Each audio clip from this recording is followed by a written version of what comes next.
I'm sure most of you have been indoctrinated to the fact of a so-called genocide of the, in quotes, original inhabitants of Australia. And this propaganda is brought to life through scripted photographs such as this, which is just, this isn't a real live event, this is just a reenactment. And a pose for photographers to be distributed later for propaganda and race baiting. And much like the Civil War kind of stuff, it's brought to life through drawings like this. Now, as you can see, much like the counterpart New Zealand massacres, you will see that it's just a photoshopped image. And the whole concept of beheading doesn't happen, much like the ISIS propaganda today. It never happened in ancient times either. Vlad the Impaler was a mythical character, and every genocide in history has been scripted lies. You've heard of the Holocaust. This idea is nothing more than a horror movie style project that's brought to life through fake history and then brought into the education systems and then brought to life through television. Now, if you can get this around your head and understand that man doesn't murder each other in these so-called one-on-one combat battles, well, we will move on to the next part of this segment. If you are still in this mindset of one-on-one type slaughter, I suggest you switch off now, because you're not going to like what I'm going to say. Now that we've distinguished the fact that massacres are fake, the other reason they invent the so-called extermination and eradication of 50% of the Aboriginal population when the evil white man came here was through this disease, fictional disease called smallpox. And as you can see, smallpox propaganda was issued to get people into the vaccination scheme and bring to life modern medicine, okay? All these apparent sailors that arrive with all these fictional diseases, fleeing non-existent famines and the plague, the Black Plague. The lie continues into modern times through Ebola and Zika virus and SARS and all these flu epidemics. Okay, so now we can discern the fact that massacres are fake and no one has ever been wiped out by these so-called viruses. We are left with the fact that the people who identify themselves as Aboriginal aren't really left with much. And an Aboriginal is just a term that's brought to life. It's an ideology that's given a flag and a symbol and a fake backstory, a fake religion in the sun worshipping and the rainbow serpent, and it's simply just a package and a project, and it's used for divide and conquer and race baiting. Now, if we choose the narrative that the Aboriginals, so to speak, were the first inhabitants of Australia, the history will suggest that they were here for 125,000 years. So let's go with this narrative, okay? They've been here for 125,000 years. Over that time, the population would build up to somewhere in the millions, okay? Now let's say the white man arrived in aeroplanes in the early, the late 1970s or the early 1800s. By the 20s and the 50s, this would mean that in less than 200 years, the European population is now 70%, and somewhere between like 5 to 6 million, and the Aboriginal population is only around 3%. So the numbers simply don't add up. And that's because the Aboriginals were not the original habitants.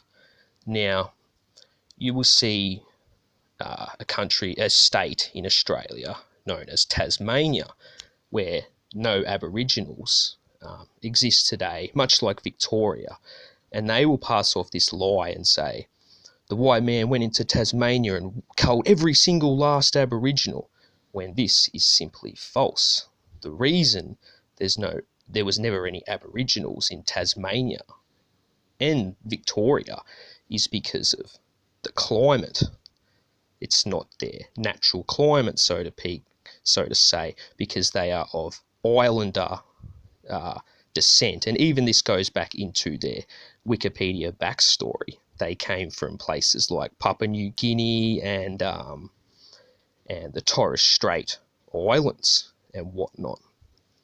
And Hobart is also the one of the oldest colonies established in Australia. So there was no need to ship or fly Aboriginals over to Tasmania when they didn't have to go to those efforts. They could just string together this lie that they were simply just all killed off, which is 100% not true. And they still go to great lengths to cover this up and say the Aboriginal man only lives to 40 through this fake death rate statistics, when it's not true. It's simply not true. Okay, Aboriginals live as old as the average white person, and you, through your observation, you will notice this, but they're still trying to go along with this idea. The birth rate between Aboriginals probably have more babies than white people, so in 200 years, it doesn't make sense. Like, the Aboriginal population should be somewhere in the millions, considering there was no massacres, there was no virus epidemics, and there's no low birth rates or death rates. Now, you might think this is mean and cruel and whatnot, but if you look into the Aboriginal customs and culture, you will hear them go on about when the Aboriginal male turns 12, they slice them into pieces, their backs and chests, and send them out into the wilderness just to die. And if they make it back, they're a man. Aboriginals aren't practicing that this day, and they never were back in the day, much like the circumcision idea that apparently Aboriginals practiced in the ancient days. Okay, circumcision, much like is a 1900s healthcare hospital procedure. Islanders and so-called natives and Abraham wasn't doing it with his rusty little or sharpened stick back in the day without anaesthetic and like proper bandages. Okay, they'll sometimes stage news stories here about Aboriginals getting drunk and circumcising their children, and it ends in catastrophe and the kid gets rushed to hospital. The circumcision ritual is just a modern day hoax that's brought into the Bible to make it seem older than what it is, much like the fake leprosy, Jesus healing fake lepers. Okay, they use a lot of fake ideas to make them seem older than what they are, and The Simpsons did a parody on the leprosy hoax when Bart and Homer got flown to some island for treatment and they just had oatmeal on them. Leprosy is simply a mock.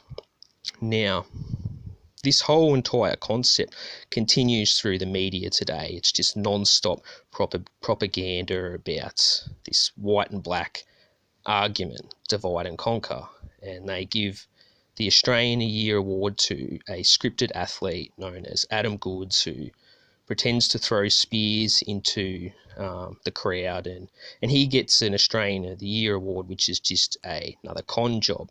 They use celebrities and boxers like Anthony Mundine just to stir the pot, okay? Now, if you want to get mad and bent about this so-called culture being exposed, mad at me, you should feel relieved, because I couldn't imagine the so-called Aboriginals over the years who have been brought up to live this lie where their ancestors were slaughtered and carry all this hate and injustice and anger and just toxic poison, okay? Because instead of choosing to be relieved and just being free from all this bullshit, much like myself as a so-called Irish Australian, brought up to believe that my ancestors were these brutal tyrants who went and murdered all these people. Now, it's not about who was here first. That's not what I'm getting at, because I'm dismissing my Irish ancestry as well. My ancestors were murderers and pillagers and rapists and criminals that came over here. So I'm dismissing that altogether, all right?